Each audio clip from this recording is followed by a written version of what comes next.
Welcome back to Classic Books Deep Dive. It feels like everywhere you turn these days, there's another worry just waiting to grab you. Oh, absolutely. So we thought, why not turn to some of that good old-fashioned wisdom for how to deal with all that anxiety? Love it. And for this deep dive, we are going to crack open Dale Carnegie's How to Stop Worrying and Start Living. A classic. This book is absolutely jam-packed with practical advice, and I love that it's full of real-life stories. Oh, for sure. So we're going to be looking not just at what Carnegie suggests, but how all that plays out, in real people's lives. Exactly. Are you ready to feel a little bit lighter? Always. All right, let's dive in. So Carnegie kicks things off with this idea of living in daytight compartments. Yeah. Okay, I'm kind of picturing like those sealed sections in a ship. Right. But how do you actually apply that to like the mountain of emails in my inbox or, just the constant pressure to be on social media? Oh, you've hit on like a really crucial point there. Yeah. It's about recognizing that our minds can truly focus on one thing, just one thing at a time. Okay. So trying to juggle yesterday's regrets and today's massive to-do list and tomorrow's what-ifs Right. all at the same time, Oh, yeah. that is like the ultimate recipe for overwhelm. Oh, 100%. Yeah. So daytight compartments is kind of like giving ourselves permission to just like shut the door on anything that's not right Exactly. in front of us. Yeah. Okay, but how do we deal with all those worries when they inevitably come knocking? Well, Carnegie's got a pretty ingenious three-step formula for this, developed by an engineer named Willis H. Carrier. And the first step might seem a little counterintuitive at first. Okay. It's to analyze the situation and determine the worst-case scenario. Wait, so you're saying I should just like lean into the fear? Yeah. Isn't that just going to make me more anxious? Well, that's where step 2 comes in. Okay. Prepare yourself to accept that worst possible outcome. Okay. Like, fully embrace it. So I guess if you can accept the worst, Yeah. it kind of takes away its power. It takes the sting out of it, yeah. And then step 3 is where you kind of reclaim your agency. Okay. Calmly work to improve on that worst-case scenario. Okay. So you've accepted the potential fallout, right? Right. Now you can channel all that energy into finding solutions. That's a fascinating approach. Yeah. I can see how just kind of that shift in thinking could really break that cycle of worry. Right. Does he give any examples of how this actually worked for people? He does. So there's this story about a businessman who's being blackmailed. Oh. And instead of just like totally panicking, Yeah. he uses this formula. Okay. He accepts that his business could be totally ruined. Wow. And that actually allows him to think clearly enough to go and seek legal advice. So what happened? Well, it turns out the blackmailer was a total fraud, Oh, wow. and the business was saved. So he kind of, by facing the worst, he freed himself up to find the solution. Absolutely. That makes a lot of sense because when you're like really in that spiral of anxiety, Yeah. it's almost impossible to actually problem solve. Totally can't think straight. Right. Yeah. And, even if the worst had happened, Right. Yeah. like mentally preparing for it, Right. I think would make it so much less chaotic to actually deal with. Absolutely. It's about being prepared. Okay, so we've got daytight compartments and this 3-step formula for tackling those worries head on. Right. Any other kind of key strategies that he highlights? One that comes up again and again is the power of keeping busy. Oh? He even calls work one of the best anesthetics for sick nerves. It's funny. I think we kind of associate like busyness with stress. Yeah. But are you saying there's a difference between just being mindlessly busy Yeah. and like engaging in meaningful work? Totally. Yeah. It's not about burying your head in the sand Yeah, and yeah. ignoring everything. Right. It's about channeling your energy into something productive. Okay. Something that requires your full attention. So like think about Winston Churchill during World War II. Right. I mean, he was working tirelessly. Yeah. And I imagine that focus probably helped him to manage the just immense pressure of leading a nation at war. Totally. He had to be on top of his game. Yeah. Yeah. So it's like finding that flow state where you're so engrossed in what you're doing that you're not even thinking about Exactly. all those worries. Yeah, you're just in the zone. Okay. And another technique he explores is what he calls the law of averages. Oh, yeah. That's a good one. All right. Lay it on me. So think about it this way. Lloyd's of London, Okay. they make a fortune Yeah. betting on unlikely events. Right. But we often let our worries blow things way out of proportion. portion. So we're kind of letting our imaginations run wild with worst-case scenarios Exactly. that are statistically, not going to happen. Totally. Like being afraid of getting struck by lightning. Exactly. The odds are incredibly slim. Right, but it feels so real in our minds. Yeah, so we need a reality check for our anxieties. We do. We need to look at the facts. And this leads to another key takeaway. Learning to cooperate with the inevitable. Oh, that's a big one. Okay, life throws curveballs. It does. Sometimes the best we can do is just roll with the punches. Absolutely. Right. It's about accepting what you can't change. Okay. And figuring out how to move forward. Because that's surrendering to the reality. Exactly. And finding a way to make peace with it. He gives this really poignant example of a man who found a sense of contentment while serving a life sentence. Wow. In Sing Sing prison. Okay. So instead of railing against his situation, he accepted it and focused on finding purpose and meaning within the confines of that reality. That's incredibly powerful, that inner strength to just face whatever life throws at you. And that sense of agency is also at the heart of Carnegie's concept of putting a stop-loss order on your worries. Okay, now I'm picturing like a financial concept. Am I on the right track? You are, yeah. Huh. So just like in finance, where you limit your potential losses, Carnegie suggests deciding how much worry a problem is actually worth. He's not saying ignore your problems, but set boundaries for how much mental and emotional energy you're willing to invest. So acknowledge it, address it, and then let it go. Let it go, yeah. And he's a big advocate for not dwelling on past mistakes. Right, what's done is done. Or future anxieties, right? He even has this really vivid analogy he uses. Don't sawdust. Okay, that's going to stick with me. It is, isn't it? But what does sawing sawdust have to do with letting go of the past? Well, sawdust is already cut. Right. You can't uncut it. It's about the futility of it. So it's pointless to dwell on what's already done. Exactly. Learn from your mistakes, sure. Yeah. But don't let them hold you hostage. And that leads beautifully into another key concept. The power of gratitude. Summed up in the phrase, think and thank. I love that. It's simple, but it's powerful. It sounds so simple, but I imagine it takes a lot of effort to actually shift your focus from what's wrong to what's right. It does. Especially when you're in that stressed or anxious headspace. Yeah, but we're wired to focus on problems. Yeah. But actively looking for things to be grateful for can actually rewire your brain to be more positive. So it's not about ignoring the tough stuff. No. It's about balancing it out with appreciation for the good. Finding that balance, yeah. Okay, that makes sense. But what about those times when gratitude just isn't enough? Yeah. I'm thinking about situations where people turn to something outside of themselves for comfort. Right, and for many people, that search leads them to faith. Right. And Carnegie explores the role of religion in finding peace of mind. So he digs into the power of prayer. Yeah. That connection with a higher power. Exactly. Surrendering your worries to something bigger than yourself. It's about letting go and trusting. And he gives some examples of how that's actually worked for people. He does. He shares the story of Mary Cushman, who leaned heavily on her faith during some truly challenging times. What kind of challenges did she face? Well, her and her family were struggling financially during the Depression. Oh, wow. Imagine the anxiety and worry that comes with trying to provide for your family during those times. It sounds like she was at her breaking point. She was, but she found solace and guidance through prayer. Right. Give her strength and hope. It's that sense of not being alone in your struggles. Exactly. Which is so essential when you're facing adversity. It makes you feel supported.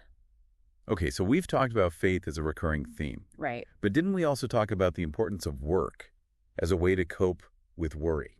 Yes, and it's interesting how those two concepts are intertwined throughout the book. Okay. Because he sees meaningful work as a form of therapy, Uh-huh. a way to channel your energy, gain a sense of accomplishment, and prevent your mind from just dwelling on anxieties. So it's like finding that balance between nurturing your inner spirit and taking action in the real world. It's about finding that harmony. So I'm curious, out of all these stories and strategies, what really resonated with you? That's a tough one. What's the biggest takeaway you'd want our listeners to walk away with today?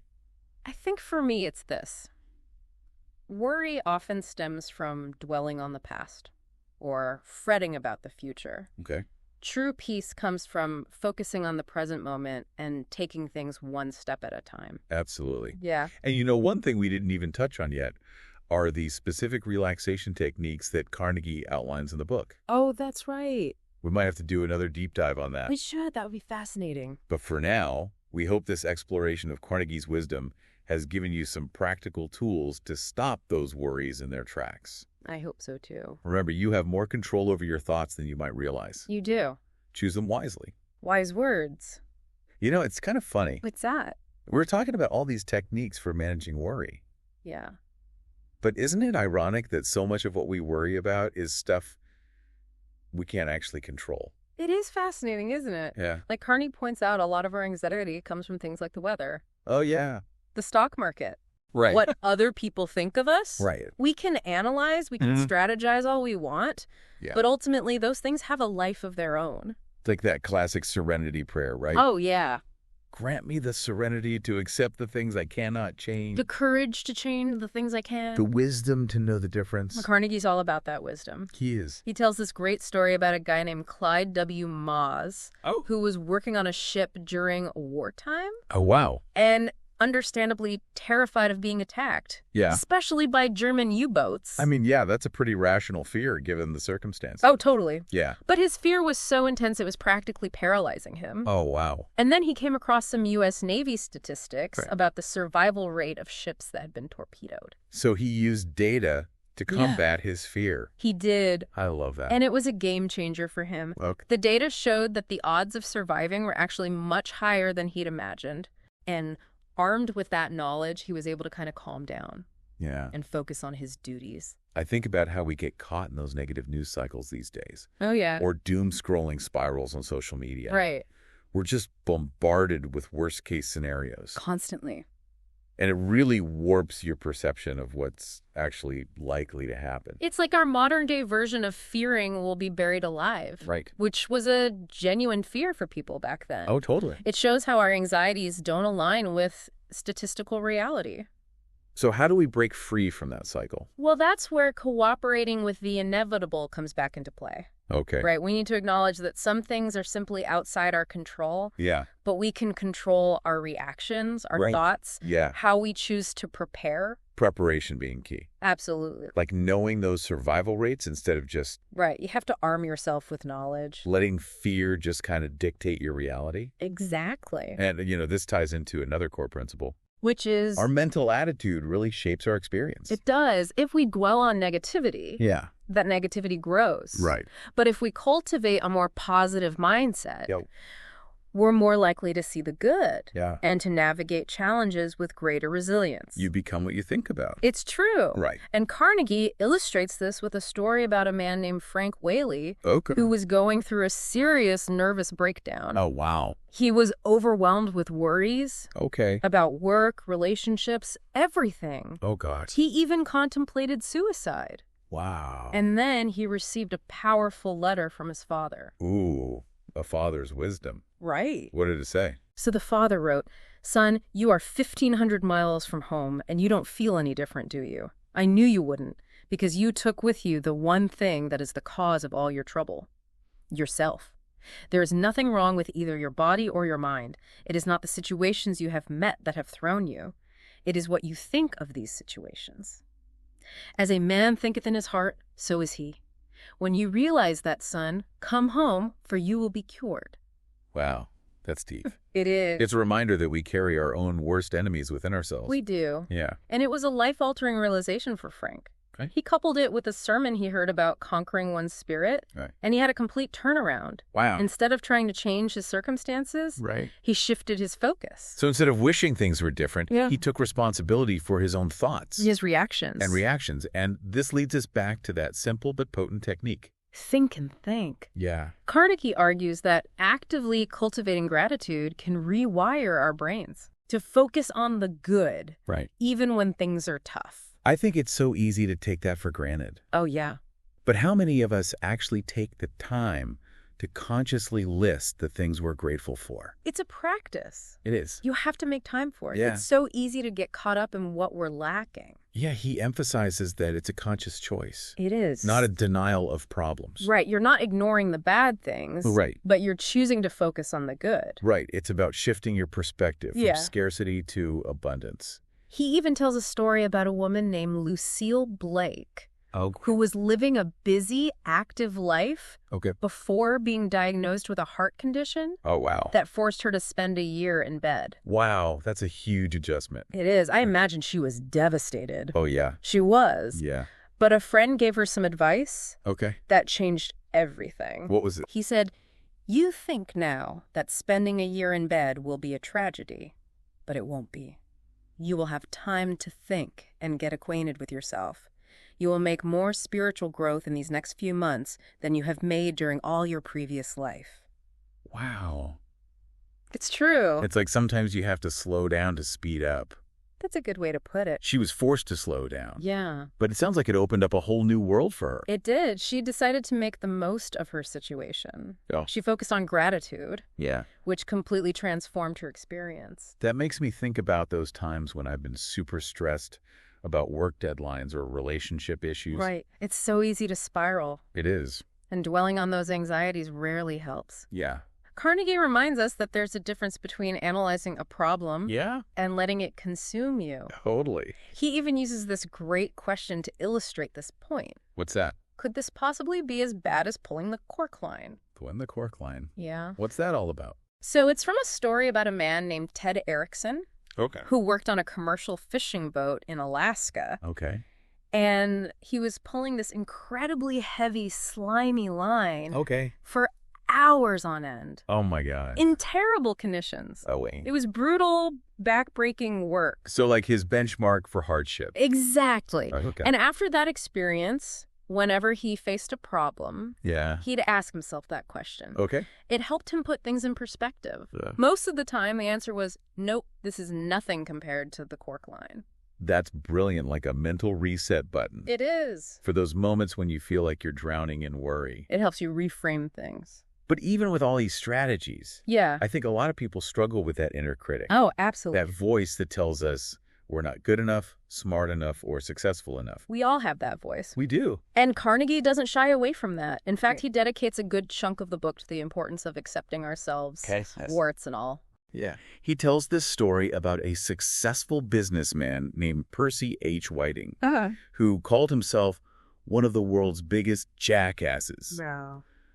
Because he was constantly worrying and criticizing himself. It sounds like he was holding himself to an impossible standard. He was. He was so focused on his flaws that he was missing out on all the good things in his life. Right. He eventually learned to accept himself, imperfections and all. And did that lead to even greater success? It did, because he wasn't so afraid of making mistakes. Right. Done is better than perfect. That's right. When we release that need to be perfect, we can actually take more risks and learn and grow. It frees you up. But let's be honest. Sometimes our worries are very practical. They are. Money worries, for example. Oh, yeah. They can feel all-consuming. They can, and Carnegie doesn't sugarcoat that. He dedicates a whole section to lessening financial worries. And he emphasizes the importance of planning and organization. Things like budgeting. Tracking expenses, making a plan to pay off debt. It's about taking control of your finances. Instead of letting them control you. Yeah. And he also highlights the importance of living within your means. Making conscious choices about your spending. Understanding the difference between wants and needs.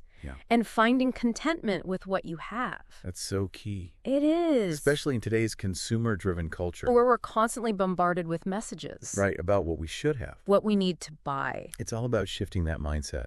It is. It's about recognizing that true happiness doesn't come from material possessions. And sometimes it means making sacrifices in the present. To secure a more stable future. It takes discipline. It does. Especially when you're surrounded by messages telling you to indulge now. Worry about the consequences later. You need a strong why. You do. To drive those tough choices. You need a sense of purpose. And speaking of purpose, Carnegie was a big believer in the peace of mind that comes from having a financial safety net. Oh, absolutely. Knowing that you have something set aside for emergencies. Can take a huge weight off your shoulders. It's like that cushion to soften the blow. Exactly. When those unexpected expenses pop up. It's about having that peace of mind. And it's funny how those positive emotions can be so powerful in counteracting worry. They can. It's like you're building yourself up from the inside out. It is. And this ties into another key idea. Being content with what you have. Carnegie reminds us that comparison is the thief of joy. Oh, that's so true. Focusing on what others have, or what we think we lack, only amplifies our anxieties.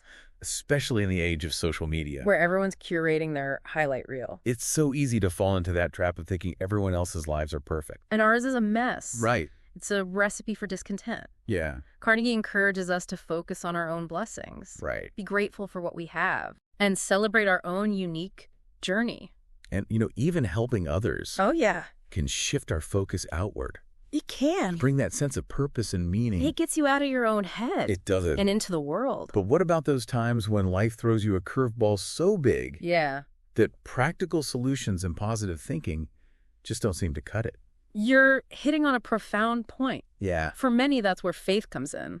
Right. Carnegie dedicates a whole section to this, sharing powerful stories of people who found strength and comfort in their relationship with God. It's that sense of surrendering your worries to something bigger than yourself, isn't it? Exactly. Yeah. He tells this heart-wrenching story about a woman named Kathleen Halter who faced a childhood filled with poverty and loss. Oh, wow. Followed by financial struggles and health issues as an adult. It sounds like she had every reason to give in to despair. She did. Yet she found a way to keep going. She did. Through it all, she found solace in her faith. Prayer was a source of guidance for her strength and hope.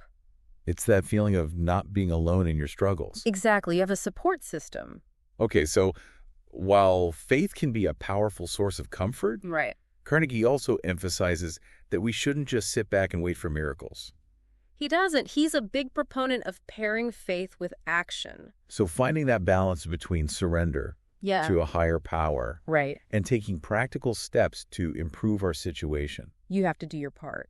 It's acknowledging that we have a role to play. Absolutely. In shaping our destiny. Exactly. He urges us to take ownership of our lives. To make conscious choices. To actively work towards creating a better future. It's about recognizing that we have more power than we realize. Both in terms of our actions and our mindset. And that leads us back to one of Carnegie's most fundamental principles, which is the power of our thoughts. We have far more control over our inner world than we often realize. We can choose to focus on worry and fear. We can. Or we can choose to focus on solutions, hope, and possibility. It's a choice we make every single day. And those choices really shape our reality. They do. They influence how we perceive the world. How we react to challenges. And ultimately how we experience life. And Carnegie provides us with a wealth of tools and techniques. He does. To help us do just that. Everything from managing our time and energy to cultivating a positive attitude. It's about creating a mental landscape that supports our well-being and growth. True happiness doesn't come from external circumstances. It doesn't. It comes from within. It's about finding that contentment. And peace of mind. No matter what life throws our way. And a big part of finding that contentment is learning to live in the present moment. Absolutely. Letting go of the past. Releasing our worries about the future. Savoring the beauty and joy of the now. And you know what? What's that? After diving deep into all of Carnegie's wisdom, I'm struck by how even the most mundane tasks can be opportunities for practicing mindfulness and presence. It's about finding those little moments of peace and joy. In the everyday. It's about finding those little moments of peace and joy. Every day. In the everyday. And speaking of finding presence in unexpected places, Carnegie shares this fascinating story about a man who learned this lesson while working as a stock control clerk. Wait, a stock control clerk? Yeah. That doesn't exactly scream mindfulness haven. Right. How did that job lead him to find peace? Well, this particular clerk, Ted Benjamino, had a past that haunted him. Okay. He was a World War II veteran struggling with severe combat fatigue. Oh, wow. That makes total sense. I know. I mean, it must have been incredibly tough to transition back to civilian life after experiencing such trauma. It was, and the stresses of his seemingly ordinary job were amplifying his anxieties. Right. Then he remembered some advice an army doctor had given him during the war. Can think of life as an hourglass. An hourglass. Yeah. Okay, now I'm really curious. How does that apply to stress management? Well, the doctor explained that just like the grains of sand flow one at a time, we should approach our tasks one at a time. Focusing on the present moment, trying to do everything at once only leads to overwhelm and anxiety. So it's like breaking down those big daunting tasks into smaller, more manageable steps. Exactly. It's a great way to reclaim a sense of control when things feel chaotic. Absolutely. Right. And Benjamino found that by applying this principle to his work, he was able to significantly reduce his stress and anxiety. It's a reminder that we don't have to carry the weight of the world on our shoulders. We can take things one step at a time, one breath at a time. And it's fascinating how this story echoes another one Carnegie shares about a woman who learned a similar lesson, but in very different circumstances. This woman was a single mother raising a family during the Great Depression. Oh, I can only imagine the worries and pressures she must have faced. It was an incredibly difficult time. Her name was Mrs. E.K. Shields, and she was selling books to school boards, often traveling long distances and eating alone.